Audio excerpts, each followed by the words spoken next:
আসসালামু আলাইকুম। যারা সুদ খায় তারা কিয়ামতে দাঁড়াবে সেই ব্যক্তির ন্যায় যে শয়তানের স্পর্শে হয়েছে বশীভূত এবং পার্থিব জগতে অর্থপূজারীর মতো মোহগ্রস্ত।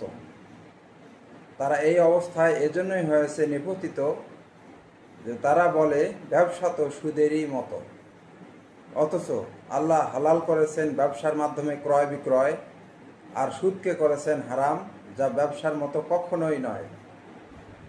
সুতরাং মালিকের পক্ষ থেকে নির্দেশের পর সুদ ভিত্তিক লেনদেনের সুযোগ নাই আর। তবে এই নির্দেশ আসার পূর্বে সুদ হিসেবে যা খেয়েছে সে ব্যাপারে সিদ্ধান্ত নেয়ার এখতিয়ার আল্লাহর আছে। কিন্তু আল্লাহর এই নির্দেশ জানার পর যারা সুদ খাবে তারাই জাহান্নামের অধিবাসী হয়ে অনন্তকাল সেখানে থাকবে।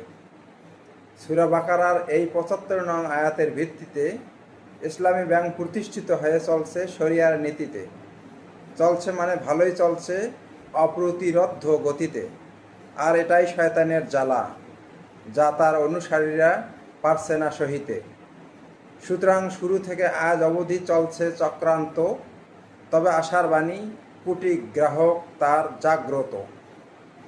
যারা আল্লাহর এই আয়াতকে করতে প্রতিষ্ঠিত, নিজেদের জীবনকে উৎসর্গ করতেও হয় না দ্বিধাগ্রস্ত। হে মালিক, তোমার সাহায্য একান্ত প্রয়োজন, তুমি নস্যাৎ করো শয়তানের সমস্ত আয়োজন। আসসালামু আলাইকুম। যারা সুদ খায় তারা কিয়ামতে দাঁড়াবে সেই ব্যক্তির ন্যায় যে শয়তানের স্পর্শে হয়েছে বশীভূত এবং পার্থিব জগতে অর্থপূজারীর মতো মোহগ্রস্ত। তারা এই অবস্থায় এজন্যই হয়েছে নিপতিত যে তারা বলে ব্যবসা তো সুদেরই মতো, অথচ আল্লাহ হালাল করেছেন ব্যবসার মাধ্যমে ক্রয় বিক্রয়, আর সুদকে করেছেন হারাম, যা ব্যবসার মতো কখনোই নয়।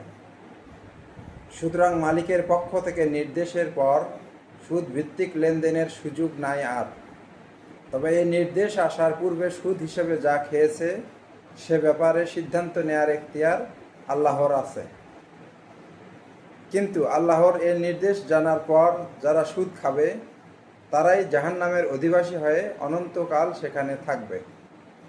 সূরা বাকারার এই ৭৫ নং আয়াতের ভিত্তিতে ইসলামী ব্যাংক প্রতিষ্ঠিত হয়ে চলছে শরিয়ার নীতিতে।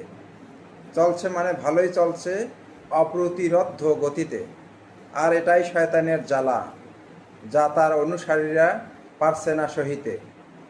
সুতরাং শুরু থেকে আজ অবধি চলছে চক্রান্ত, তবে আশার বাণী কোটি গ্রাহক তার জাগ্রত।